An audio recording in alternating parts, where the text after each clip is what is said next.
Saúde os irmãos com a paz do Senhor, amém? Quero agradecer a Deus, né, por mais uma oportunidade. Pode sentar. Agradecer a Deus também pela confiança do pastor William, da pastora Nilma, né, de estar me convidando assim para trazer uma palavra. E eu vou trazer uma palavra aqui, irmãos, que eu, desde o dia que a pastora me convidou para trazer a palavra, que eu estou tentando mudar. Mas não foi necessário, porque eu acho que Deus tem algo aqui nesse livro de... Os irmãos podem ficar sentados. Aqui no livro de Ezequiel 37, é a visão do vale de ossos secos. E eu vou ler aqui. Os irmãos encontraram aí. Os irmãos sabem que é Ezequiel 37. Eu vou ler aqui do versículo 1 e parar aqui no 10. Vou ler rápido. Veio sobre mim a mão do Senhor. Ele me levou pelo Espírito do Senhor e me deixou no meio de um vale que estava cheio de ossos. E me fez andar ao redor deles. Eram muito numerosos na superfície do vale e estavam sequíssimos. Então me perguntou: Filho do homem, acaso poderão reviver estes ossos? Respondi: Senhor Deus, tu sabes. Disse-me ele: Profetiza a estes ossos e diz: Ossos secos, ouvi a palavra do Senhor. Assim diz o Senhor Deus a estes ossos: Eis que farei entrar o Espírito em vós e vivereis. Porei tendões sobre vós, farei crescer carne sobre vós estenderei pele, e porei em vós o Espírito e vivereis. E sabereis que eu sou o Senhor. Então profetizei segundo me for ordenado. Enquanto eu profetizava, houve um ruído, um barulho de ossos que batia contra ossos e me ajuntavam cada osso ao seu osso. Olhei e eis que havia tendões sobre eles e cresceram as carnes. E se estendeu a pele sobre eles, mas não havia nele o Espírito. Então ele me disse: Profetiza ao Espírito, profetiza, ó filho do homem, e diz-lhe: Assim diz o Senhor Deus: Vem dos quatro ventos, ó Espírito, e assopra sobre estes mortos para que vivam. Profetizei com ele, como ele me ordenara. E o Espírito entrou nele, e vieram e se puseram de pé, um exército sobremodo numerosos. Agora aqui tem um complemento que eu encontrei, que diz que nesse de sobremodo numeroso, que entrou na cidade de Jerusalém. Só que é aqui que eu vou ler. Então aqui nós podemos ver aqui nesse livro aqui de Jeremias, irmãos. Nós podemos ver aqui que quando o Senhor pergunta para Jeremias se aqueles ossos poderiam, né, aqui reviver, com certeza Jeremias sabia que ali existia o poder de Deus. E muitas vezes nós estamos vivendo num período assim, eu particularmente, eu tenho observado muita coisa no meio evangélico. E a gente está vivendo no meio de um povo, de uma igreja que está em pé, mas está morta por dentro. Porque não tem temor de Deus, não tem princípios, não tem sabedoria nenhuma. É o que a gente está mais vendo. Então esse vale de ossos secos, não é só ossos mortos que está ali no cemitério, não é só ossos que já se destruiu. Mas nós sabemos que quando a pessoa morre em Cristo, ele tem uma esperança. No dia do arrebatamento da igreja, a palavra de Deus diz que os mortos ressuscitarão primeiro. Então tem muita gente que já está vivendo uma vida tortuosa, errada, na igreja. O pastor não sabe da vida dele, porque o pastor não vive de casa em casa buscando vida de ninguém, nem sabendo fofoca de ninguém. É ele com Deus. E naquele último dia vai ser triste. Porque a palavra de Deus diz que naquele último dia muitos vão dizer: Senhor, em teu nome eu preguei, em teu nome eu cantei, em teu nome eu profetizei. E o Senhor vai dizer: apartai-vos de mim, que eu não vos conheço. Por quê? Porque exatamente está vivendo uma vida atordoada. Eu tô convivendo com uma pessoa que ela fica pondo pilha na minha cabeça. Ah, você tá nova, você não pode ficar sozinha. Minha irmã, não tô procurando homem não, eu quero é Deus na minha vida. Eu tô vivendo uma vida maravilhosa. Como bem, bebo bem. Roberta vai lá em casa ver como que é minha casa. Por quê? Antes, quando eu estava na igreja, há alguns anos atrás, antes de ter uma enfermidade muito grave, eu ficava na igreja e ficava lá fora. Um pé dentro, outro fora. Um pé dentro, outro fora. Mas quando Deus falou: agora você vem. A palavra de Deus diz que se você não vier pelo amor, você vem pela dor. E vir pela dor é doído. Só Deus para te dar força. Então aqui nós temos esse vale de osso seco. Quando Deus manda Ezequiel profetizar, Ezequiel sabia que o Senhor é quem estava mandando. Era o Senhor que ia dar vida, era o Senhor que ia pôr carne, era o Senhor que ia dar fôlego, era o Senhor que ia dar tudo ali, aqueles ossos secos. Então nós podemos ver que muitas igrejas, depois dessa pandemia, esvaziou, acabou. Por quê? Eu sei porque eu convivo com muita gente. E às vezes eu escuto a pessoa falar: depois da pandemia as igrejas esvaziou, porque o povo ficou com as igrejas fechadas, com medo da pandemia, e foram viver outra vida lá fora.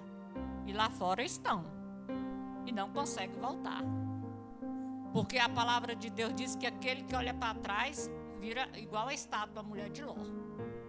Nós sabemos que quando Deus mandou Ló sair da cidade com a família e não olhar para trás, só quem olhou foi a esposa dele. E ela está lá até hoje, porque tem um amigo nosso que foi em Israel e tem a foto da mulher de Ló virada para trás. Então, muitas vezes, eu tive uma experiência assim, Deus tem me feito coisa na minha vida que eu vou dar o testemunho aqui agora, porque muitas vezes a gente não entende. Eu me afastei daqui, não foi porque estava desviado, nem porque estava tentando outro caminho. Deus me tira de um lado para outro e eu não entendo. E eu fico questionando a Deus o porquê. Então eu comecei a frequentar ali na minha irmã, na 5. E comecei a levar uma pessoa que estava sendo um testemunho de Jeová, não estava gostando. E começou a ir comigo lá. De lá ela gostou. Não sei se ela gostou daqui, eu não perguntei. Mas chamei e ela disse que hoje não dava para vir. Eu falei: tudo bem, na casa de Deus só vai quem Ele quer. A gente não adianta a gente ficar com um anzol jogando e puxando e trazendo qualquer pessoa para a casa de Deus, não. Porque as de Deus são separadas, selecionadas. São pessoas limpas, que não tem de que se envergonhar. E eu fui ali para a igreja da minha irmã. E ali ela tem uma fazenda aqui no estado do Tocantins. E ela sempre me chamou para ir nessa fazenda. Eu nunca dei palavra que ia e ia. Eu falava que ia, mas na hora H eu não ia. Mas dessa vez eu falei: eu vou. E fui. Fiquei lá esse período que eu fiquei lá na igreja dela. Parece que foi mais para me achegar. E ali quando nós chegamos ali naquele lugar ali, eu cheguei muito bem arrumado, uma coisa assim, ele é muito organizado, é como o pastor William, gosta das coisas tudo no lugar. E ali ele falou: vou te levar para conhecer uma cachoeira, para a gente tomar banho. Aí quando nós chegamos naquela cachoeira, eu estava com uma bermuda assim, uma camiseta. A minha irmã entrou na água, mas o meu cunhado, eu senti o Senhor falar comigo: não entra. Aí eu não entrei, eu sentei na cadeira, fiquei olhando eles dois lá dentro da água com um monte de gente, mas Deus me fez subir. Fui subindo, até lá onde a água estava nascendo. Depois eu voltei. E quando chegou em casa, ela ficou indiferente comigo. Não sei o motivo, não perguntei também. Mas eu vi que foi coisa do inimigo. Aí quando foi no outro dia, eu fui na cidade com eles. Aí meu cunhado ia pegar uns caju na outra fazenda.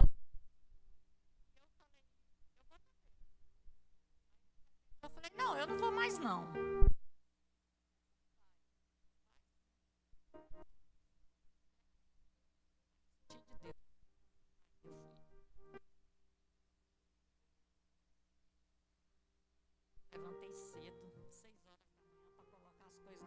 caminhonete para vir embora. E quando eu estava colocando a minha bolsa lá fora para ele colocar lá no carro, eu senti o Senhor falar comigo assim: dá 3 voltas na casa, clamando. E a casa lá é grande, clamando. E eu dei a primeira, a segunda, a terceira. Quando eu cheguei na frente da porta da casa, a caminhonete estava parada desse lado. O Senhor me tocou: olha para trás. Aí eu virei. Quando eu olhei, o pneu da caminhonete estava baixo. Aí eu chamei meu cunhado e falei: o pneu está furado. Não está não. Eu falei: está furado. Aí ele falou: não está furado. Eu falei: está furado. Aí ele encostou e falou: realmente, está furado. Aí ela acho que quis jogar a culpa em mim. Mas nunca aconteceu isso com a gente. A gente sempre viaja e volta numa boa. Por que dessa vez aconteceu tanta coisa estranha? Que coisa estranha. Aí eu falei: bom, não foi eu que furei. Porque é uma caminhonete. Tinha que ser para furar, tinha que ser realmente um parafuso do tamanho da porta ali. Aí nós entramos, ele colocou as coisas e nós fomos para a cidade. Para ver o problema do carro. Quando nós chegamos na cidade, foi direto para a borracharia. Quando chegou lá, o cara da borracharia coisou o pneu, tirou um parafuso desses de colocar em parede de televisão, desse tamanho. Aí o cara falou para ele: é o seguinte, esse parafuso já faz tempo que estava enganchado aqui nesse pneu. E furou agora porque você passou de estrada de chão. Aí no meio do caminho ela falou: você não vai conversar? Eu falei: o quê? Vocês dois estão conversando, eu não me interessa nada. Aí dos dias que nós chegamos, eu perdi a vontade de ir lá. E o irmão foi lá em casa, o esposo da irmã ali, o irmão Roberto. E eu estava sentada ali na frente de casa e ele procurando o endereço.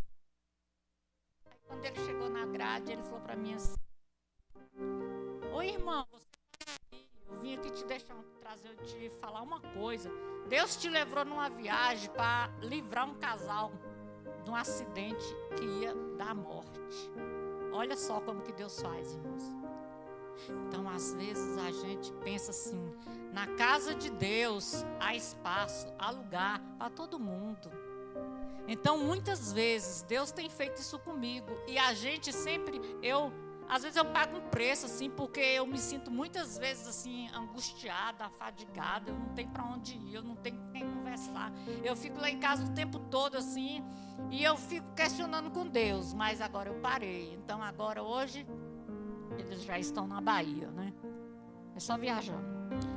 E às vezes a gente vê a obra de Deus. As pessoas às vezes pensam assim: eu sou pastor, estou salvo. Irmão, vai ser triste naquele último dia. Às vezes a gente vê as pessoas preocupadas com tantos bens materiais. Você morre e não leva nada. Se você não cuidar da sua alma, da sua salvação. Irmãos, eu conheço pessoas que estão frequentando igreja em adultério. Eu conheço pessoas que estão dentro da igreja participando de ceia e falam para mim: não, eu já estou namorando e estou namorando, ninguém sabe. Será que pensa que Deus é cego? Deus está vendo. Então, às vezes a gente se preocupa com a igreja está vazia. A igreja está vazia porque não é para estar cheia, porque está cheia de anjos sentados aí nas cadeiras aí, ó. E o que Deus tem que fazer aqui, Deus faz. E o que Deus tem que trazer, Deus traz. Então só fica quem é para ficar. Então aqui quando Ezequiel viu aqueles ossos secos, ele deve ter pensado: meu Deus, eu vou profetizar. E se por um acaso não der certo? Quer dizer, ele estava confiando, mas ao mesmo tempo ele estava inseguro. Porque ele pensou: se eu profetizar e esses ossos não reviver, como é que eu vou ficar? Mas ali o Senhor sabia. Ali, quando Jó falou: bem sei que tudo pode e nenhum dos teus planos pode ser frustrado, né? Deus, ele é fiel. Então Deus, ele é fiel. Deus cuida de nós a todo instante, a todo momento. Irmãos, eu tenho 10 anos, fez 10 anos que eu estou separada. Às vezes eu compro as coisas e coloco na geladeira. A minha filha chega do trabalho, ela já está atendendo, ela chega do trabalho à noite para jantar e ela fala: mãe do céu, como que a senhora consegue comprar tanta coisa? Eu falo: nem eu sei, mas eu sei que eu comprei. E não fiquei devendo. Comprei lá no Caí, que está lá na geladeira. Irmãos, é uma vida que eu levo que só Deus para me dar. E às vezes quando eu estou sem nem um centavo, eu falo: Deus, eu não tenho nem dinheiro hoje. O que é que eu faço, Jesus? Jesus manda alguém tocar a campainha, uma unha para eu fazer. Uma coisa que eu faço com amor. Eu faço porque eu gosto. Eu faço unha porque eu amo fazer unha. Eu adoro. Para mim, eu sempre fazendo uma unha é uma terapia. Eu esqueço o mundo. Unha e crochê, para mim, são duas coisas maravilhosas que Deus me deu. E minha mãe deixou para mim. O crochê. A herança dela foi o crochê para mim. Então, aqui, quando Deus fala para Ezequiel profetizar sobre o vale, aquele vale de osso seco, irmão, no último dia, aquele que tiver com Cristo, nós sabemos que os mortos ressuscitarão primeiro, né? E naquele dia, aqueles que estão vivos, aqueles que estão caminhando, andando, achando que vão chegar lá. E muitas vezes lá vai ter gente que você nem imagina que ia e já está lá na glória. E muitos que vão. E ali eu tive uma experiência, o meu cunhado faleceu há muitos anos atrás. Quando a minha mãe faleceu, a minha irmã foi ali no cemitério de Taguatinga para reabrir lá o túmulo para tirar os ossos para colocar. Meu cunhado era militar. E a minha irmã foi contra a vontade, porque ela não gosta de cemitério. E ela teve, mas ela tinha que ir, porque ela tinha que assinar. E ali ela disse que quando abriram o caixão, aonde estava meu cunhado, a farda dele estava intacta. Do jeitinho que botou a farda nele, estava inteirinha, não tinha nada rasgado, nada.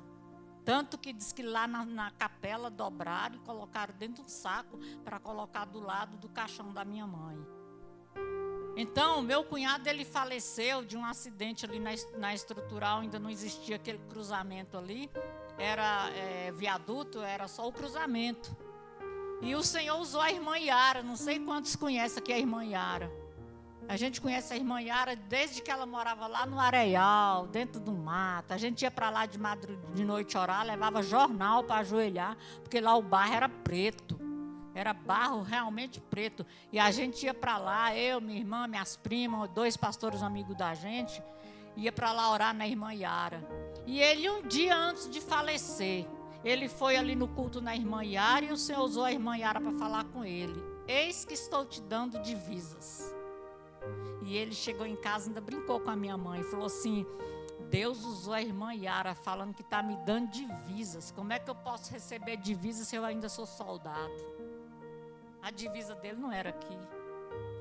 Mas Deus é tão poderoso. Eu falo isso direto lá em casa. Deus é tão bom que não deixou ninguém saber no dia que vai morrer. Ninguém. Porque se você soubesse, seria um desespero. Você tem que saber que dia que você ia morrer, que angústia, que fadiga. Então, às vezes, a gente fica assim, irmãos, cheio de, muitas vezes, de ansiedade, com muita coisa. Então, a palavra de Deus, ela é fiel. E ali, quando Ezequiel profetizou, que viu aqueles ossos se batendo, a carne se juntando, eu creio que no último dia, irmãos, vai ser uma... Nossa, eu não gosto nem de pensar. Vai ser uma coisa assim extraordinária na terra, porque nós já estamos vendo tanta coisa acontecendo. Quando você fala do arrebatamento da igreja, as pessoas falam assim: todo dia morre um, já foi arrebatado. Não. Naquele último dia vai ser realmente terrível.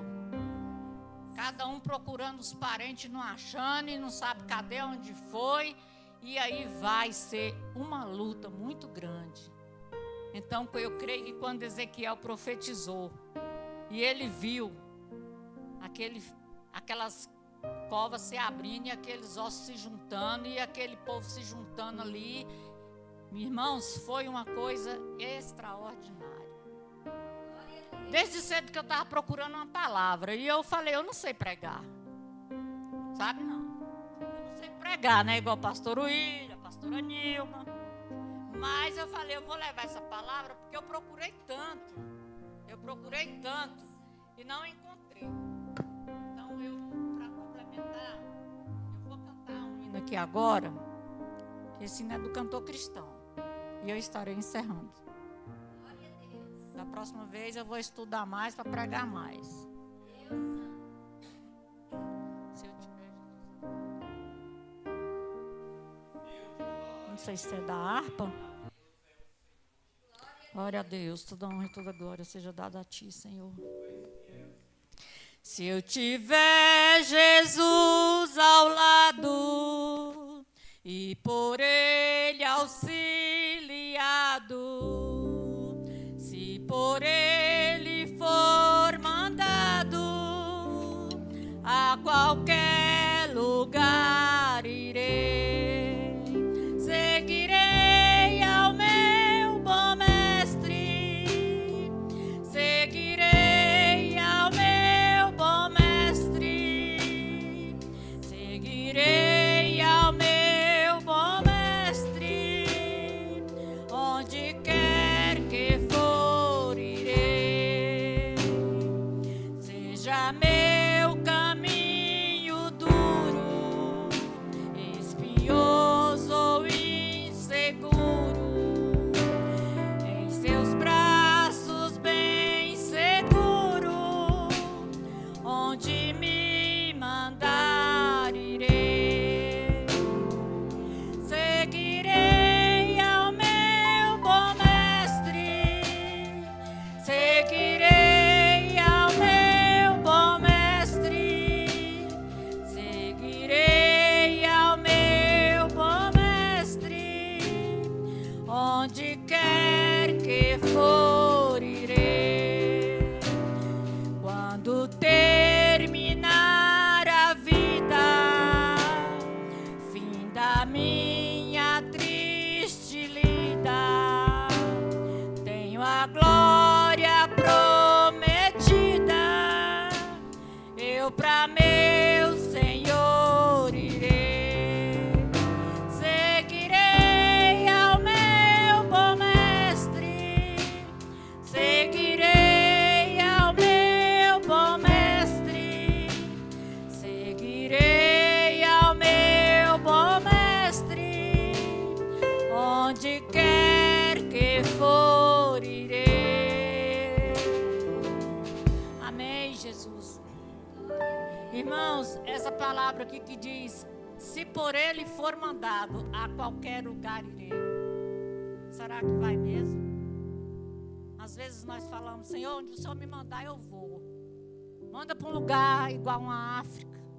Manda para um lugar igual eu vi um pastor pregando ontem, pedindo oração por 2 missionárias que estão num país comunista, onde elas não podem ter contato com ninguém, nem pedir nada. E ele pedindo a oração para que a pessoa ajudasse em oração, para aquelas 2 missionárias que estão naquele canto ali. Então, irmãos, a obra missionária é boa, mas ela é ardosa, ela dói demais.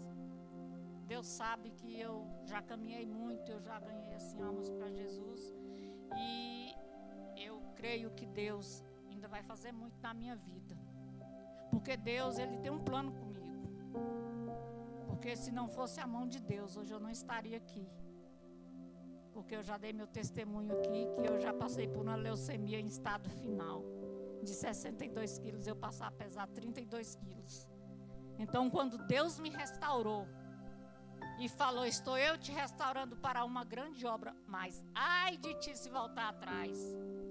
Então quando alguém fala para mim: por que você não arruma um marido? Eu não quero morrer, eu quero é viver. Então a gente tem que ter temor de Deus. E eu sou muito grata pela vida da pastora Nilma, pela vida do pastor William, por essa igreja. O que precisar de mim, eu estou aqui pronta para servir, porque eu amo vocês. Vocês estão no meu coração. E que Deus possa cada dia mais, que nós possamos estar orando para essa igreja crescer, orando para que Deus possa enviar vidas separadas, vidas lavadas, vidas remidas no sangue de Jesus, para que não possa dizer: de onde que igreja você é? Sou lá do pastor William. Não, de lá você não é não, minha filha, porque lá não tem essas coisas não. Então a gente tem que vigiar isso. E Deus, Ele faz a obra dEle conforme a vontade dEle. E eu agradeço a minha oportunidade em nome de Jesus.